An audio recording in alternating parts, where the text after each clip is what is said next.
everybody. I'm Tony Dominique, and you are watching WEVIEW Review, where we view movies and review movies. And today, we're at Supergirl. Check us out. Bye.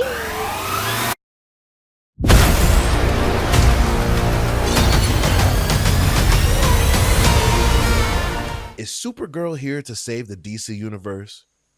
Or save us from another week of internet think pieces about Millie Alcock? Who's gonna win? You versus Superman. I'm gonna win. That's just his character. Yeah. But you're also stronger. But I'm stronger. Objectively stronger, Yeah. so I'm gonna win. Because if you spent any time online lately, you've probably seen the drama, the headlines, the hot takes, the feminist debates, the anti-feminist debates, the people debating the debates. But as a guy who just wanted to watch a superhero movie and eat overpriced theater popcorn, I decided to do something crazy for my own opinion. What's up, Sakpase y qué tal, mis amigos? It's your boy Jom, and I just finished watching Supergirl. To the depths from that dive bar. Funny. That's what I've been calling you. Touche. Now, before we get into spoiler territory, which I will notify you when we're entering that zone so you can do with that information what you will, let's talk about what this movie is actually trying to do. At its core, this movie is about Kara trying to find herself and to save her dog, which they showed in the trailers, so don't come at me. It's not a spoiler. She's trying to go find a cure for her dog, okay? What can I do? The Brickens carry the antidote on that person.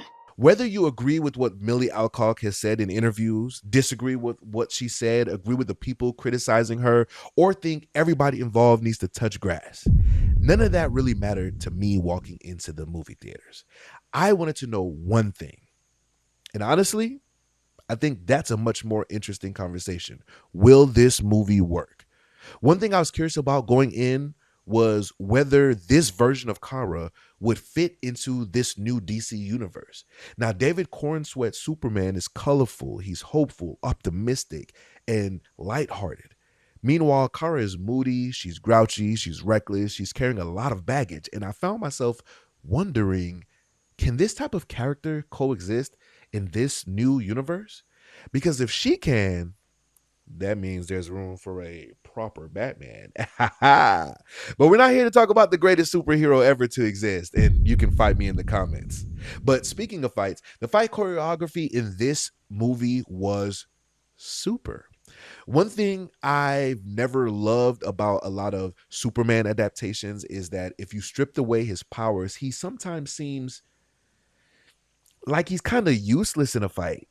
A lot of the time, it feels like his main combat strategy is literally me strong, me punch. But Supergirl, nah, at least not this version. This version looks like she actually knows how to fight. She knows some martial arts. There are multiple moments where she's using technique, leverage, positioning, and actual martial arts principles to take down opponents.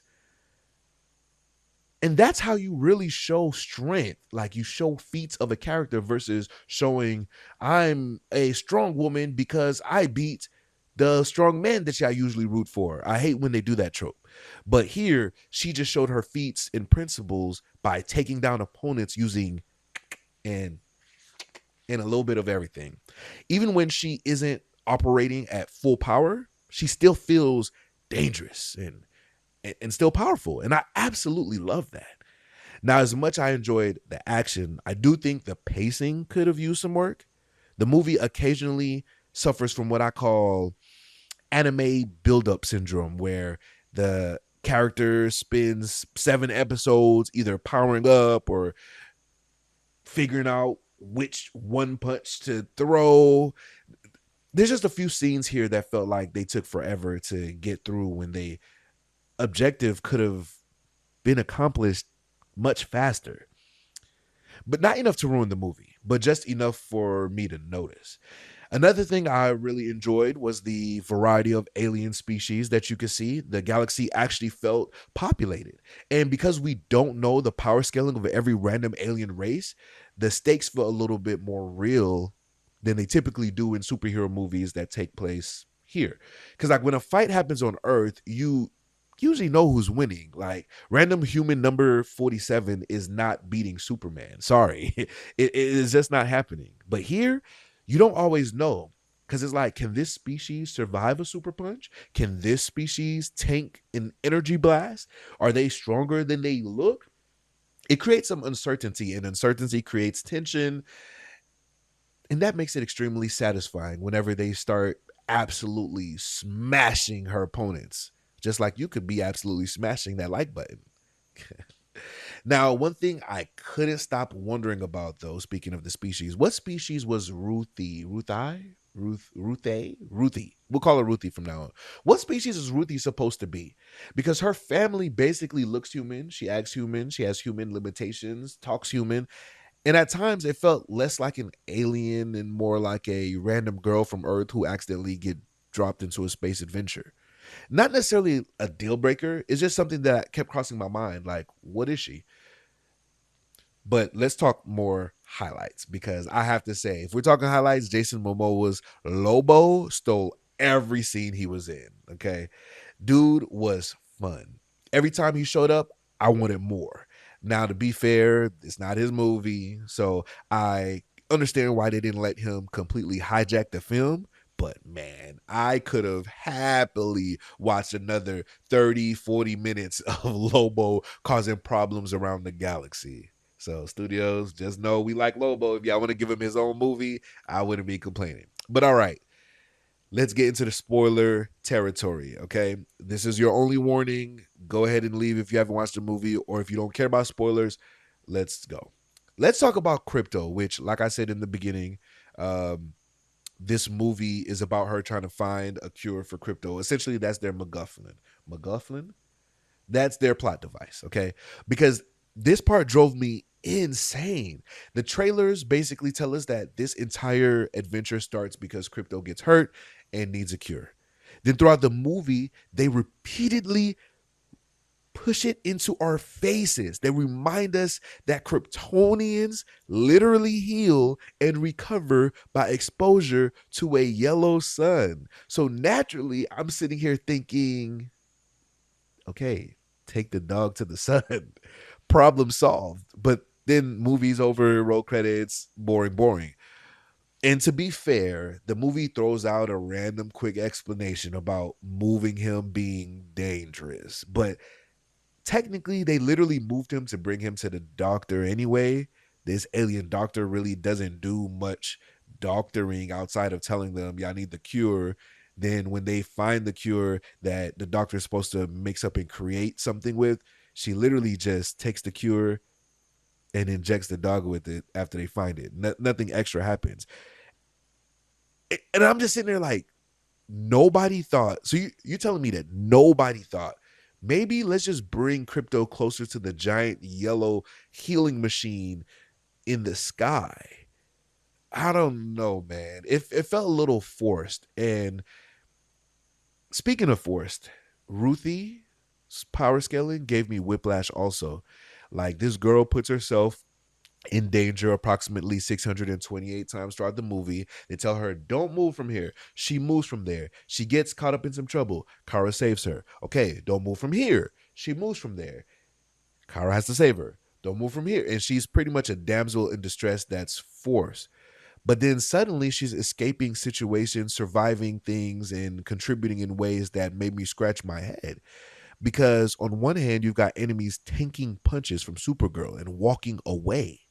Then on the other hand, Ruthie's body weight is apparently enough leverage to put some of these same people down so she can escape prison on her own. I spent half the movie trying to figure out where everyone ranked on the galactic power scaling presentation. But let's talk about the ending, okay? The whole revenge versus justice theme, which a lot of movies do, I get it. But specifically in this case, it felt a little off. Because, look, I understand the message. I understand that they were trying to say, like other stories often do, that they want you to lean towards mercy, you know, killing is bad, etc., etc. But here's my issue. The entire movie is a whole revenge quest. The whole journey revolves around finding this man, Krim. So when we finally arrive at the destination and the lesson becomes, actually, just let it go. It doesn't feel earned. And I couldn't help feeling a little unsatisfied. In some stories, the hero does discover new information along the way, or learns a deeper truth, or realizes revenge won't heal them. And because of that growth, choosing justice feels earned. And then there's actual justice on the line, like, don't kill him, turn him into the authorities, or something like that. But in this case, where was the Green Lantern Corps? They didn't feel like there was any type of police entity. It was just do whatever you want in the galaxy, then go to the next planet. They traveled across the galaxy so you could decide not to do the thing you left home to do. And I'm curious where you guys land on that. In fact, comment below if you want a full video explaining why I think Ruthie should have killed Krem, even though I'm one of the main people that constantly argue with people that Batman shouldn't kill his villains. It's different. Just trust me on that one. But if you don't, drop the comments below and we'll make another video. Now let's see what everybody else thought. Is there anything you wish they would have added into the movie to give it a little extra? To be honest with you, no. I think it was a good introduction movie to her background story of who she is and what she's conquering. I don't think there was something that needed to be added, because then at that point, and I'm like, okay, I don't want to watch this no more, you know? The story was good as a comic book head. I really liked the action and how they tied everything together in this new universe James Gunn's creating. So I thought maybe some of the backstory was a little off-putting, but no, all in all, it was great. Simply, what was your favorite part of the entire movie? There were a lot of them, but I think my favorite part was when the little girl was yelling at Supergirl for drinking all the time. I think that the script and what it says would be what anybody would tell a person that had a problem drinking.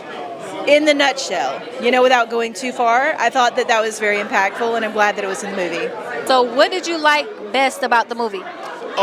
So I'm a Superman denier by heart. I'm not like a big fan of the Superman mantle, but I did enjoy this movie. I love that it was woman focused. Supergirl had her heroic moments. She looked powerful.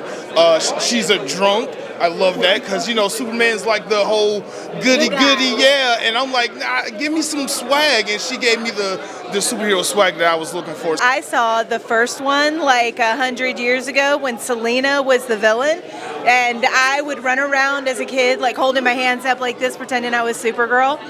Yeah. So this was really, really good. What is something you wish they would have added to the movie to give it a little razzle-dazzle? I think had they showed us a little bit of Brainiac taking over her home city, it would have been a little bit better just to set up for Man of Tomorrow. But, you know, it's going to work out. The action scenes took it off top for me, though. So, good 8 out of 10. Do you think you would tell people, yes, come see this movie? Oh, yeah, I was telling people already to come see it. So, yeah, definitely. What is something you'll tell people that's coming to see the film, don't know what to expect, but they're really interested in what's going on? Give it an opportunity and chance. Due to the fact that it is someone overcoming the power of grief, as someone is currently grieving in the movie, give it an opportunity and chance. You'll really fall in love with the story. The plot did kind of fall apart. Let's just be honest, the plot did fall apart. But the action scenes is why you come and watch this movie. Do you have a favorite character in this film? Yeah, Lobo. I think Jason Momoa is such a versatile character. He's kind of like Keanu Reeves in that whenever you hire him, you're getting him, like, you know. But he is such, his personality is so versatile that you believe that, you know, that he could be Lobo. Definitely Lobo would be that type of guy. You know? I mean, he can play everything from something silly to something super serious, and God knows he's hot. I mean, Aquaman, we'll never forget that. Do you have a favorite character in this film? Yes, that little rodent that was driving the bus. I don't know, ever since Mando got me on the little creatures, okay? The little creatures have been winning for me, okay? All right, simple question. What do you rate the movie? 1 out of 10? I'm going to give it a solid 8. I would give it a 10. I will rate it at 8 overall because the action was amazing. I'm sorry. I'll give it about a 7. I'll give it a 7. And then we got to see it in IMAX too, so that just made it like that much better. But yeah, 7 out of 10. I'll give it that. Okay, the WeView review audience score currently sits at. Now, if you've seen Supergirl, let us know what you liked and disliked in the comments below. Now, if you want to see these reviews as soon as they drop before anybody else, you know they can be found on JOMprod, which also happens to be the best way you can support this channel. Just subscribe to JOMprod, get producer credits at the end of all of our videos, and see everything before anybody else. Now, thank you guys for watching. Until next time, ciao.